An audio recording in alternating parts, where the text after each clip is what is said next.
All right, Carl, I believe we are live now. Hey, everybody. Welcome back to another session of Todoist Office Hours. My name's Chase Warrington. I'm the head of business development here at Doist, the team behind Todoist.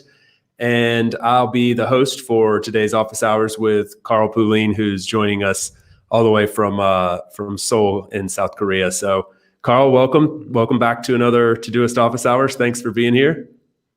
Well, it's a pleasure to be here. And you got me up at late at night this time. Yeah. You got me up at midnight. It's gone true. Midnight here, so I've got a late one today. Well, we definitely appreciate you staying up late with us, and I know the people that have signed up for this through Crowdcast are really excited. I see lots of comments already coming in the chat, and then we've also got this going on our Periscope via Twitter and our YouTube channel. So for those of you who may not be able to stay the whole time, or you get here late, we'll have this living live on our YouTube channel. Live in evergreen format on our YouTube channel, which you'll be able to find this at any time afterwards. So the theme for today's session is all about daily productivity workflows, and Carl is a master at this. He's a Todoist ambassador. I'm going to let you do your own intro, but he's not only a Todoist ambassador, but also just a sort of a productivity guru. He just shared a really exciting milestone with me for his channel, which would be great for you to mention again. I think you guys should go follow his work. But yeah, Carl, I'll let you do a quick intro of yourself. Well, yeah. Hi, everybody. I'm Carl Pullein. I've been practicing productivity and time management obsessively since middle school. So that's 30 plus years. And about 4 years ago, I think I started a YouTube channel, which essentially started out focused on Todoist, although it's kind of branched out into other applications like Evernote and general productivity. And the milestone we were just saying there is we just hit 60,000 subscribers. So if you haven't subscribed yet, please do. All you need to do is just type my name, Carl Pullein, and you'll find me, I'm sure, on YouTube. And you can find more about me actually on my website, carlpullein.com. So if you want to learn more, it's all over there. So thank you for having me. It's all really fantastic stuff. I mean, really high quality.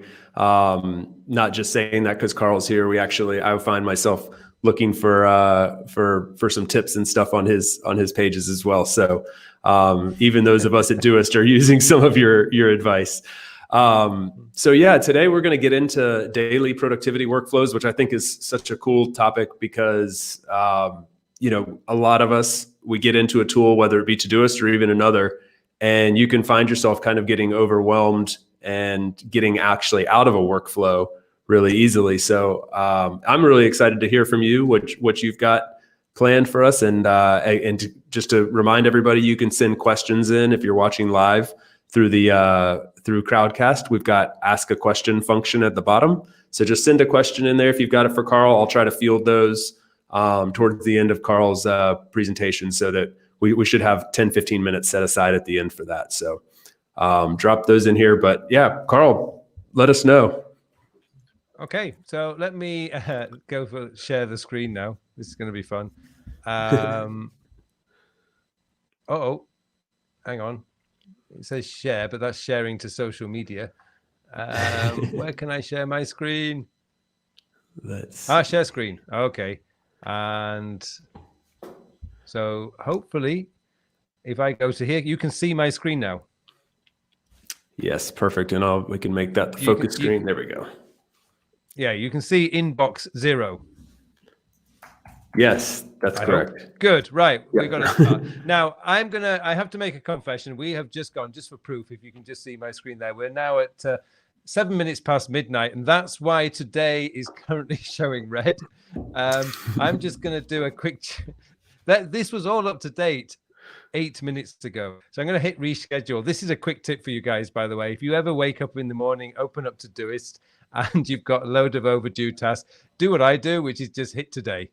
There we go. Now we're good to go. You can go through the list and you can just whatever, if you check these tasks off. But that's one of my favorite ones, because there are sometimes I go to bed and I haven't checked everything off. So I just forward it. I hate to see red right here.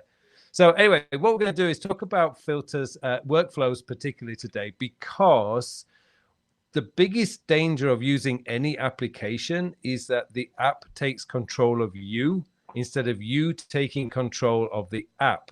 Now, the way to avoid that is to create some kind of workflow for yourself so that the tool is working for you rather than you spending all your time reorganizing lists and basically spending a lot of time inside the app and not doing work. And that's a big problem with a lot of apps. But Todoist has given us a few features that really help us to avoid that trap. And one of which is that you can build filters. Now, I've got my regular filters here, which I've saved in the favorites. So for those of you who are new, if you're using filters, which I will point out is a paid version, it's the Todoist premium version, you can create these wonderful filters. Now, my today's objectives are essentially the 2 must-do tasks that I will do today. So in this example, and this is my demo account, the 2 things that I really, really, absolutely must do today is exercise and write my podcast script. If those are the only 2 things I do today because of an emergency or anything else, I'm happy because I got my must-dos today. Now, personally, I limit my objectives to 2 because I've tried 3 and I didn't hit it 100% of the time. And the only way I've found to get 100% achievement of this is to just go for 2. But if you're more confident than I am and you can guarantee that you'll get 3 done or 4 done, by all means do that. But for me personally, I have my 2 must-do tasks. And what it's forcing me to do is to prioritize every single day. The next one, so this is where I would start the day, and this is a great one to have. And if you follow my YouTube channel, you will know about this one. So the today's objectives is roughly where I would start the day. I want the reminder. So my first place to go in Todoist is not the today list. The reason for that is if I start the day here, I'm just going, I've got 27 things to do today in my demo account. That's not a great way to start the day. That's not going to start you with saying, I can do this. You're probably already starting to think, okay, what am I going to reschedule? So I much prefer to break this down into what's really important. So the 2 objectives for the day, and that is a really simple filter. And even if you're not in the premium version, you can still use flags. So your 2 red flags. So if I show you the filter for that, it's today and P1. It's really, really simple. Today and P1. P1 is the red flag, priority 1. Once I've done that, I'm not necessarily going to do them straight away, but at least I've got that. That's what I'm focused on today. Now, I've got a problem here because I would normally only have 10 here, but because of the date change, I didn't think of that one. I've now got 15 in here. But really, what I wanted to show you from here is this is where I would spend the day. Now, normally, some of these would be set up for tomorrow because where's my calendar? I'm doing this. Let's go into here. I'm going to just move some of these off till tomorrow because it was tomorrow. Let's get this back down to 10 because I only ever have 10 in this filter because for me, I don't want any more than 10 tasks that I'm going to focus on in the day. And I'll explain, you will have more. As you can see here, I've got 22, but I have 10 focused tasks. That includes those 2 objectives because this is my list for the day. So if you can see that now on my screen right now, and if you're using an iPad, again, it's the same. They fit comfortably in one screen. So in one window. If you have your today view with all 22 tasks, so these are the little other bits that you have, little tiny things that you have to do each day, that's just very overwhelming, if you like. It's just not a great place to do. So this is where I spend most of my day, right here. And it's just nicely in one window. And the other trick I do, and this isn't really to do with workflows, is I close that down to there. And I can have that nicely set up on my screen to the left as I'm doing my work. Or, if you really wanted to have it open. Most of the time, I know what I'm working on. So that's the second filter, which is today's focus. That one is, let me go into the filter for that one and show you that, which is today and not P4. P4, so the exclamation mark is not P4. So this is how I would start my day. And I think if anyone's followed me on YouTube, you know that one. But what I want to do is introduce you to a few other ones that you can use as part of your workflow. I do coaching. I coach quite a lot of people with productivity. And one of the things that we come across is when you have a long list of follow-ups and calls. So if you're involved in sales or something like that, you often have lots of follow-ups and calls to do. And the problem there is that if I go into my labels, because I set this one up earlier, I've got one here, like these are all my calls and these are all my emails that I have to do. Will you put those together? I think I actually did this so I could show you. Yeah, communications. If I put this together in one list, that's a long list. And for most my clients that I'm working with, we're talking about 50, 60, 70 of these all in one list. And then the problem becomes, which ones am I going to do? Which ones am I going to focus on?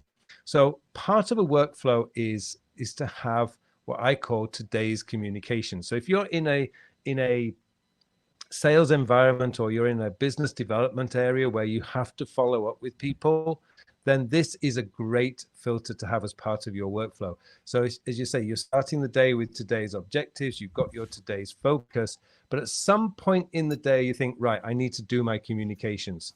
Well, here, this filter allows you to see the only ones that you need to do today. Again, this is avoiding that overwhelm. So you've got that wonderful thing, oh, I've only got 5 to do. I've got 2 calls and 3 emails to send. You know, that is manageable. That is certainly not going to overwhelm you or stress you. And you're going to probably plow through that as quickly as you can. And the filter for that one, again, is actually quite simple. But the first thing you need to do is make sure you've got these labels. So calls and email, because if you don't have those, this isn't going to work. And then the filter for that, if I show you the filter for that, is today and, or ampersand, and then in brackets, you put at calls and the vertical line, which has a special name that I can never remember, and then email, at email. So what you've got there is that's grouping them together. If you don't group these together, you only get one. Or if you do, as I've seen a few people make this mistake, if you do this and you put the and in, these will all disappear because I don't have any tasks that have both labels. So that would mean both labels. So in this case, it's this sign here means or. That's the way I think of it. It just means or. When I do that, it brings back my calls for the day. And that's just some basic kind of setups that you can use to have like as a workflow. So you're starting at the top and you're working your way down. Now, there's a few others that you can do here as well. Part of the workflow is a closing down. Now, I have a number of things that I would use to close down my day. So here, for example, I've got a few down here. Now, normally, let's say update. I'm trying to think. Let's take this one here. Normally, that's not going to be today. That would be, say, tomorrow. But this is a label, so it's showing all my tasks here. So today, and then there's one tomorrow. So I don't need to see tomorrow's today. So I need a filter to filter that one out. Now, this is just a demo account. You could probably have a lot more things that you may have to close down on specific days. So here I've got my closing down filter, and that one is basically today, because I want to see only the ones that are coming up today and the label at closing. So I can now add that to my favorites by clicking on the little button here, save that. That's now comes into my favorites and it's come down at the bottom. Now, here's a quick tip. The way that our favorites work is it will show projects first, then labels, then filters. It goes by this order, and it goes by the order that you have them in the list. So for example, if I was using a project and I put this week first, but I wanted to see next week first, I can't do that. I'd have to shift them around in here. So I'd have to move this around in this area. So when you set up your filters, you want to be setting them up in the right order. So for me, for example, I start the day with objectives. That's my reminder.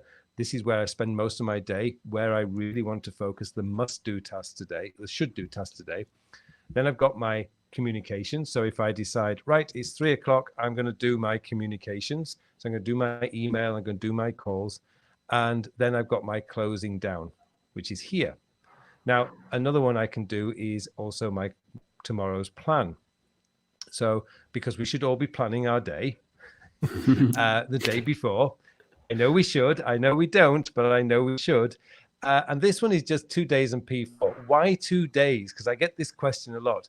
Because there's a probability that I won't manage to complete all my tasks every day. Let's be honest, very, very few of us will be able to finish all our tasks every single day. And it's not a big deal if you don't. So I'm going to add this again to my favorites. So I'm going to save that. So go back up to my favorites. And now I've got a workflow here where I can start every day right here, go to my focus where I spend most of the day, I can do my communications. Before I finish, I want to have a look at tomorrow's plan. So here's tomorrow's plan. Let's say I've completed all these. I've done my exercise. I've written my podcast script. I've had a great day. I've done my objectives. I've done a bit on the life coaching course, and I've reviewed and updated my client list. And I've written this week. Wow, I've had a great day. But let's just say that I got waylaid. I got distracted. Something came up that meant that I couldn't get to this. I didn't get to do my communication time. Well, that's okay, because when I do tomorrow's plan, these are still here.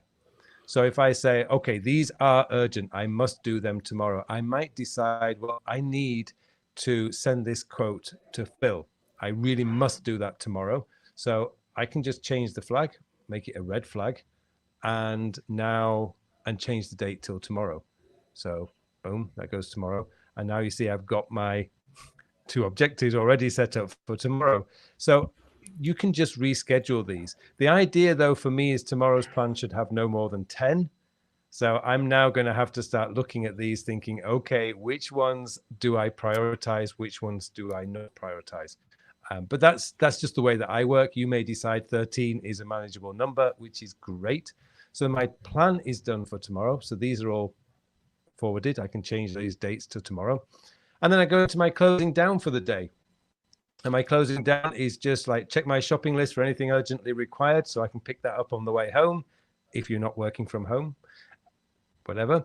I need to clean up today's admin. I need to update the sales report. And I need to clear my action this day folder, which takes me to another workflow that you can do. You'll see that I've got the little email icon here. And that's because when I click on this, this is going to take me. Can you still see my screen? Yes. Yeah, we still see it. Good. Okay. So now it's taken me into Gmail. Can you see Gmail loading? So this is my action this day. Now for me, it's midnight. So I've already cleared my action this day folder. So I've had a good day. So I've dealt with all my email today, but it means that I don't get distracted by my inbox, which I've already picked up 2 emails since I cleared it. I don't want to be distracted by the inbox. I just want to focus on the actionable emails that I've decided need action today. So that's a great one to we're all over the place. So we're back at Todoist now.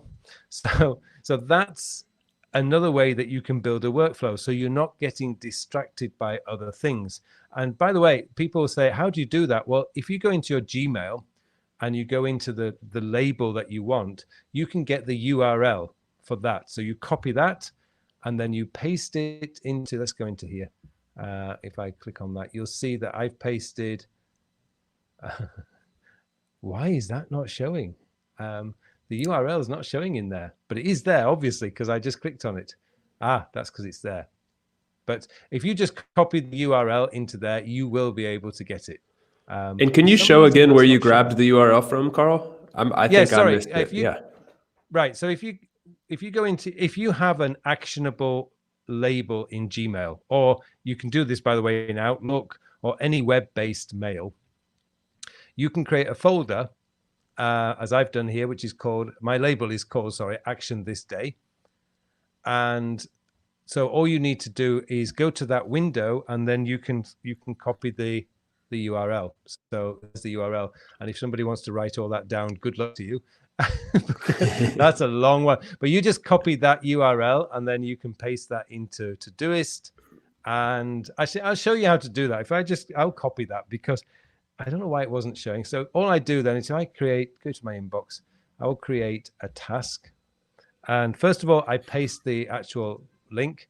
And then in brackets, you type clear action this day, close brackets, and then hit return. And you'll see I've got it here. And it's now a clickable link. So I'm not going to be distracted by going into that inbox, which I think for most of us can be a horrible, distracting place. So Absolutely. There's one trick that you can avoid to do that. Speaking of which, if I go into here, I've got another one, which is here called Review Current Projects List. And this again, is the idea behind this is you don't want to be distracted by anything when you're doing your work. And this is what I meant about not letting the tools use you. You need to use the tools so that you're in control. So when I click on this link, it's going to take me to my Evernote and it's going to open up my master project list, which is here. So this is my master project list, and I can from here, if I double tap on that, and there we go, I can bring this in. So I can now, with my master project list, this is just a chart. These are the projects that I've got left to do. I've actually got 2 main projects to do this year, plus a few other little things, but most of this is now moving into next year. So this gives me a chance to review my master projects list, which is basically just a table in Evernote. See, I'm still using Evernote, really. So that's how I use. So you can use these for doing all sorts of amazing things. And again, with this one, all I've done is, this probably will show you, yes, it does. It shows you I've got the Evernote, the direct Evernote link, not the web link. And to see the difference between that is Evernote Evernote://view. And then I can just create the task from there. So that's essentially how I'm creating like these little workflows, because it avoids that temptation to be dragged off into all sorts of different places. And that's what you want to try and avoid. So this is why I feel workflows are really helpful, because it keeps you focused on the work that you've decided to do each day. And so those are just some of the things that I would suggest that you can play around with and just create some workflows that work for you. These ones here work brilliantly for me. I don't really have that many communications, but I've used this as an example with some of my coaching clients. I do use the one called Tomorrow's Plan, because I do like to make sure that I'm not overscheduling myself. And the closing down, for me, comes up as routines, so I generally get them done. But if you want to have a nice, easy way of seeing what you want to close down with at the end of the day, that's a great one to create. And you just create that, again, through labels. So as I say, I've got the label here called closing. So any task that you need to do before you finish the day, you just add that label, and you can add a date. And as you can see, most of these are recurring, of course. So these are what I want to do. And if you want, you can add non-recurring tasks if you have something that you really want to check before you finish the day. And then you can go home. So there you go. That's my some of the ideas that I wanted to show you. Hang on, stay on page. I don't. There we go. Back with you. Where am I? Can you see me now? We're seeing. Yes, you are screen sharing. Yeah, I need to stop screen sharing, don't I? Close. No. There we go. Oh, there we go.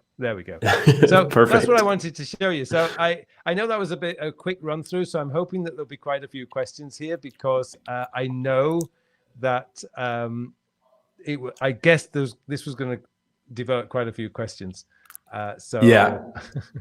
Definitely. Yeah. We've got several questions coming in from multiple angles here. One in particular, as the email bit is a really interesting piece, I think, because as you said, that's a labyrinth people get trapped in sometimes. And it can be so easy, especially I think when you're low on energy or when you're just kind of craving something to just kind of make yourself feel like you're doing something. You can go back to email and start checking emails. How do you do you batch emails, or do you go in once a day, or do you have any rules around email in your workflows? I used to do them when they came in, but then that just created a lot of distraction. So now I actually just batch them all together in that folder that you actually saw, Action This Day, which I stole from Winston Churchill, because I just love the phrase Action This Day. But the beauty of that is it's a great folder to have because it's a reminder I need to do something with this today. The reality is I probably get back to email within 24, 48 hours. And that's kind of my rule. And the thing about email is, and I think a lot of people forget this, we have great technology today. We have things like Twist. So you've got instant messaging with your colleagues. We also have instant messaging. We have, in Korea, we've got something called Kakao Talk. We've got WhatsApp. We've got text messaging. You know, the analogy I give is if your house is on fire, your neighbor is not going to email you. You know, your neighbor's going to call you. So if something was really urgent, would you really send an email? And you know, one of the things people say, but my boss always sends the emails. Well, that's great. Your boss does that, but you can train your boss. It's true. You know, just don't respond. You got to be careful. And I say don't respond. Like, don't respond immediately. Like, respond like the first time, wait an hour and then respond, and then 2 hours, and just kind of slowly, gently train your boss that if it's urgent to send you a message through Twist or through instant messaging or whatever, rather than sending email. Because I've managed to do that, and it's kind of, I've tamed my inbox, but it also means now I can just batch my Action This Day folder. Usually I do it about 10 p.m. because of the time zone I'm on. 10 p.m. is great because the US is waking up. Europe, it's round about lunchtime. So, you know, I'm not leaving emails till too late. And there is another problem with sending emails too early in the day. You end up in email ping pong because you give them time to respond to you. I would prefer to send email later in the day so they don't have time to respond. It just keeps the emails a little lower. So anyway, I mean, you hit on so many good points there, Carl, because I think for instance, I at Doist we pretty much communicate mostly in Twist. We're 99% communicating in Twist together, but I handle a lot of our external communications. And so I end up in email a good bit more than a lot of my colleagues. And I had to really learn to tame the inbox, as you put it, and basically just batch them once a day and respond to them. I get put a lot of thought into like, when do you respond? Exactly as you said, so that you're not ending up in email ping pong all day. And once you've gotten to inbox zero, I close out the email. So I think there's a lot that people can do to build that into their workflow, to get really intentional about how you're going to handle email and try to avoid that trap. Yeah, I mean, that's another thing actually about with email is that I found that if you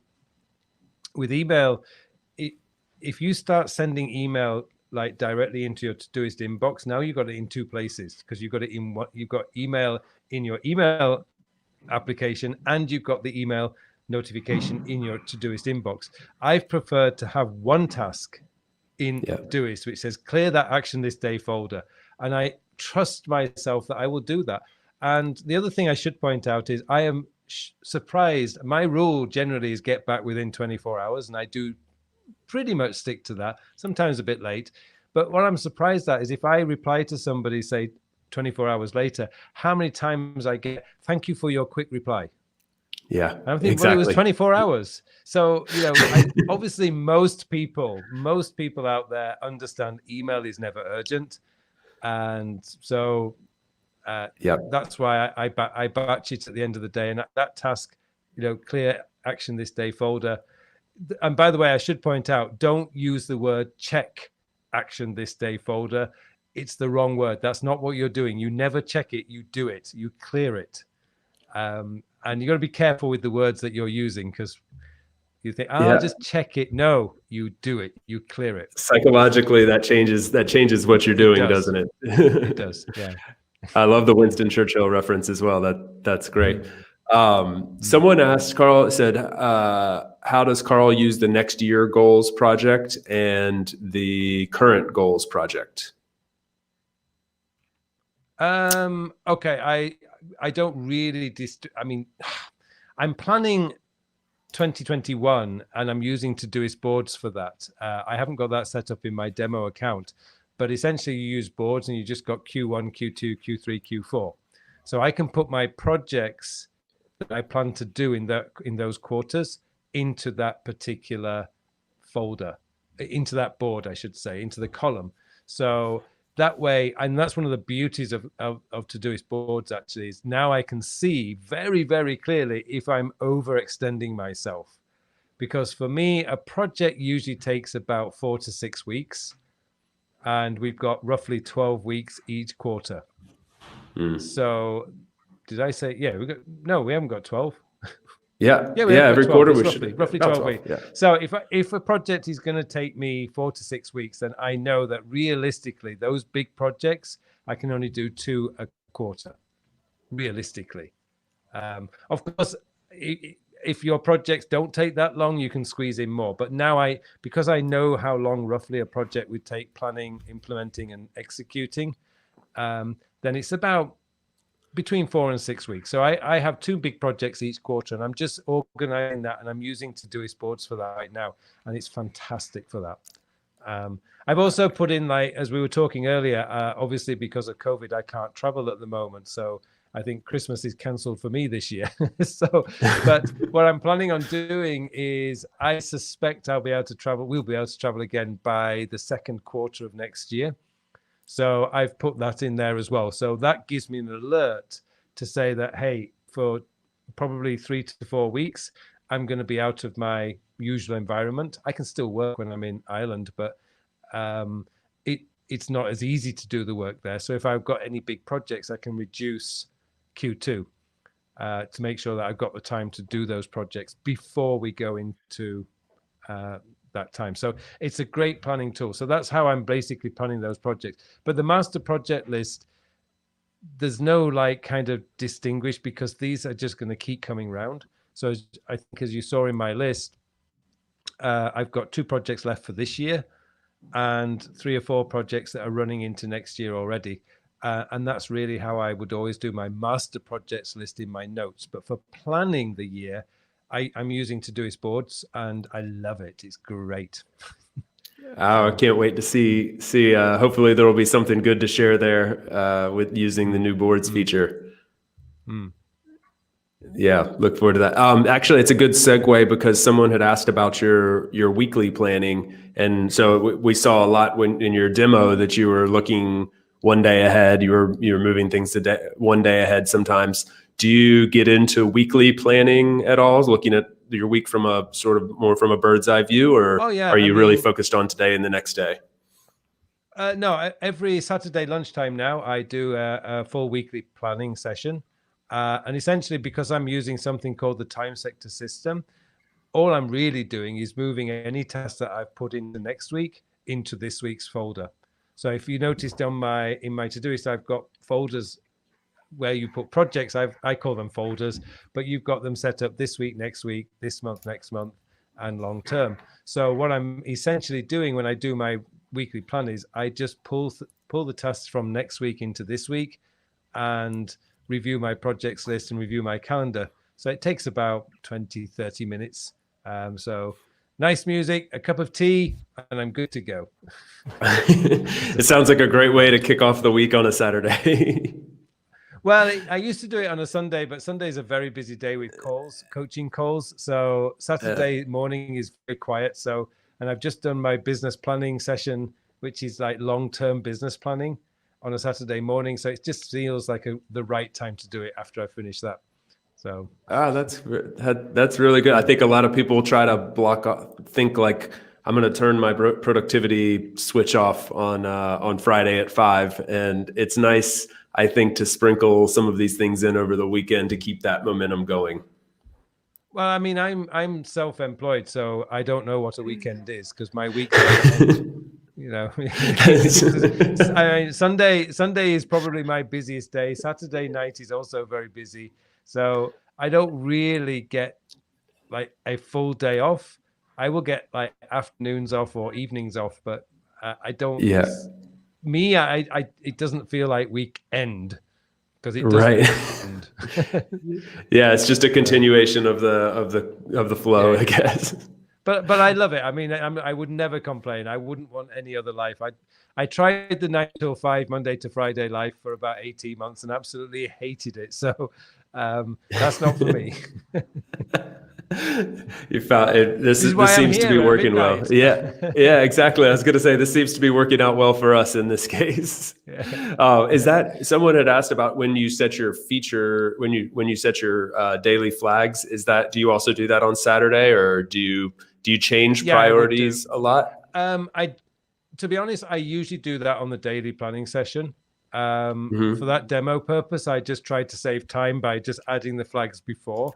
But yeah, I generally would add the flags when I do the daily planning session. And I should point out the daily planning just takes about 10 minutes. It doesn't take long at all. It's just clearing that inbox and looking at that, next day planning and decide. That's probably the longest task. Where are my objectives? What are my flags? I didn't actually mention, but I do use the flags quite strategically. So the orange flag, that's P2, that's a morning task.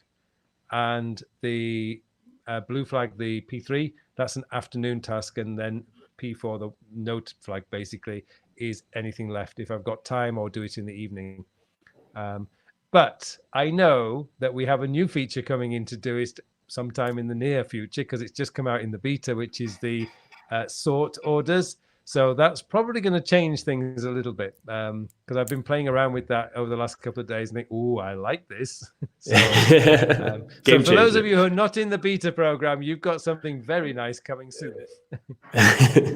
Sneak peek. Yeah. Yes. I'm also excited about this. On the priorities or the flags, I noticed that you have personal tasks mixed in, like exercise, for instance, is a P1 for you. And so how do you advise clients or teams or people you're talking to and the people watching here? How would you advise them on keeping, as far as the workflow goes, separating personal from work life into Todoist? I'll let you take it from there. But I mean, I think I notice when we talk with users, some people struggle with this. Like they're either they don't know how to keep it separate or they're not sure if they should. And I think you could probably shed some light on this. I generally advise don't, because if we look at kind of the realities of life, if you need to do your banking, if you need to go to the bank, you're not going to be able to do that when you're not working. You're going to have to do that in office hours. Likewise, if you want to go see the dentist or you're going for a medical checkup, you're going to be doing that on work time. So there's got to be a give and take both sides of the equation here. And, if you're doing like online shopping, which I know some people do while they're at work, you are using company time essentially to do personal stuff. And the problem is also when you start trying to create those barriers between home and work, you're just creating stress for yourself that you don't need. And hopefully most of the people here are working with understanding companies and I've never worked for a company that said, no, you can't go to the dentist, for example, or no, you can't go to the bank. Every company I've ever worked for, and I worked for a lot of companies before I went solo, if you like, that most companies are understanding. So I don't mind, if I have to send a few emails later in the evening, that's fine. I mean, I took 30 minutes here to go for a walk in the middle of the afternoon because I was feeling stressed.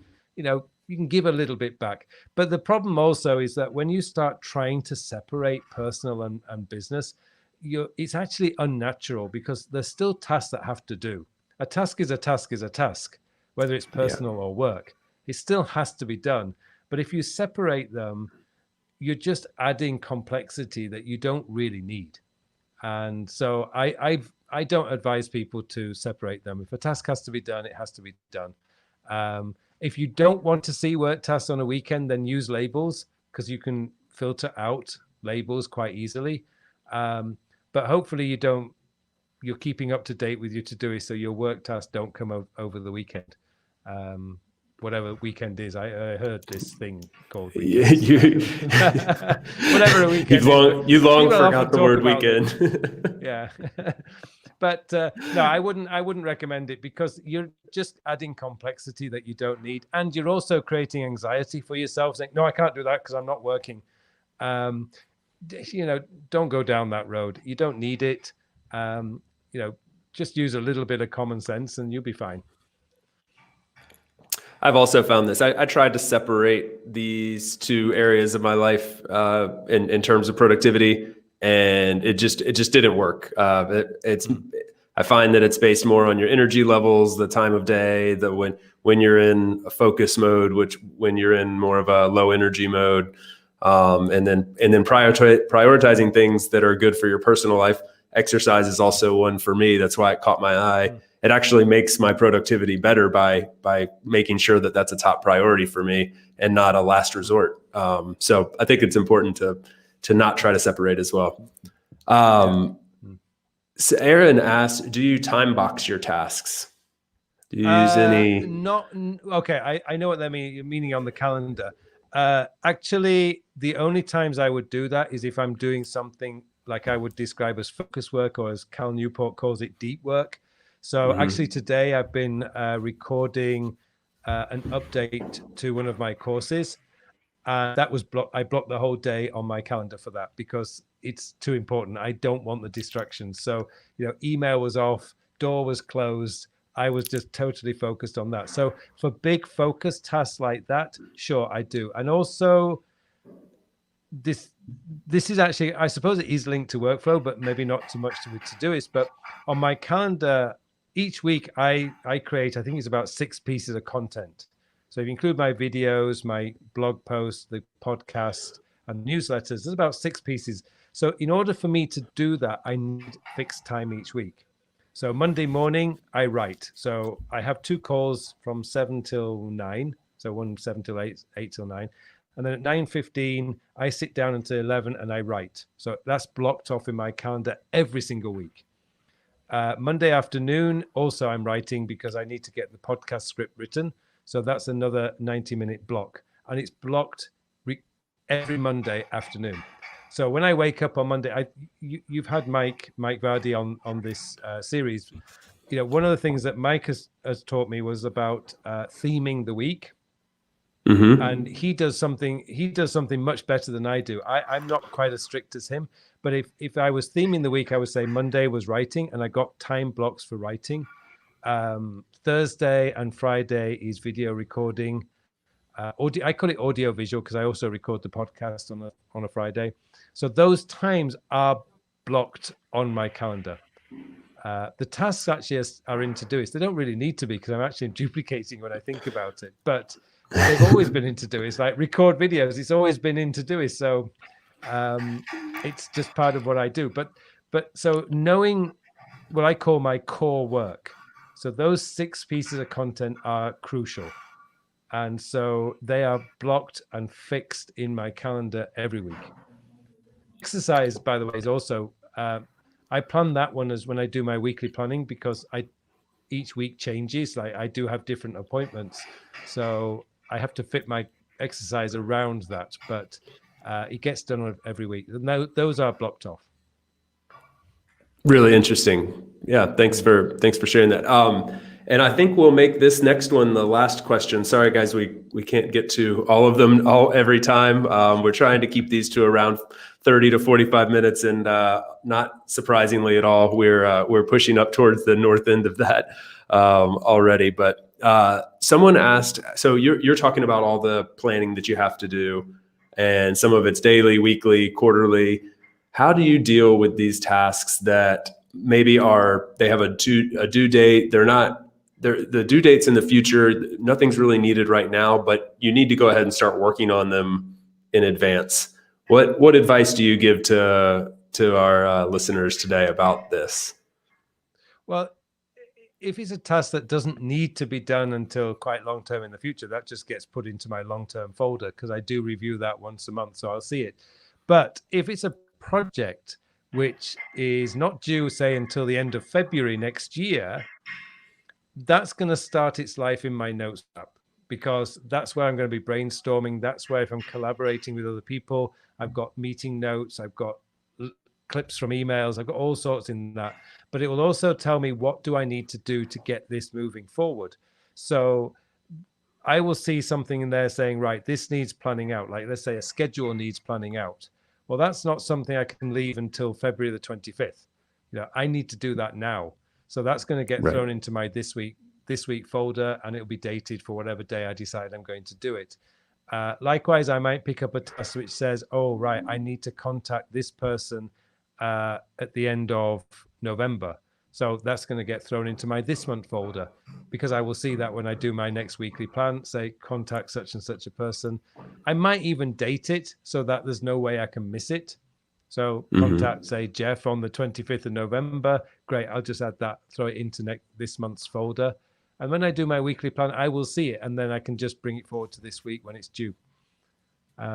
So it depends. But if it's a project that takes quite a bit of planning, then that's going to start life in my notes app. And the tasks, as they come due, as they need doing, will go into Todoist. Perfect.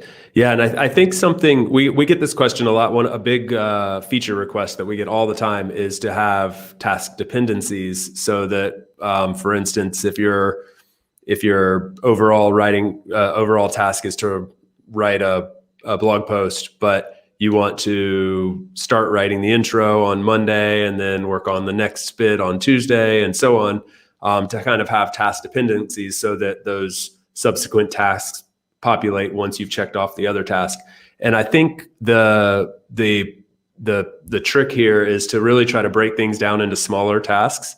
So a lot of people will have these big, broad tasks instead of turning those tasks into smaller ones. And that way you don't need to worry about the task dependencies. You can just turn each step into its own individual task and assign the due date accordingly, and then kind of take care of this itself. Todoist has given us, you guys have given us something that we can use for this, which I call it a floating project.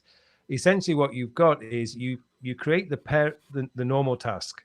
So it could be like write blog post, but then you've got do research, interview such and such a person, get links, and write first draft, blah, blah, blah. So these are, as you would say, are dependencies. Well, you create those as subtasks in that particular parent task. And the beauty of it is what I do with what I call my floating project is I set it to recur every day to the deadline.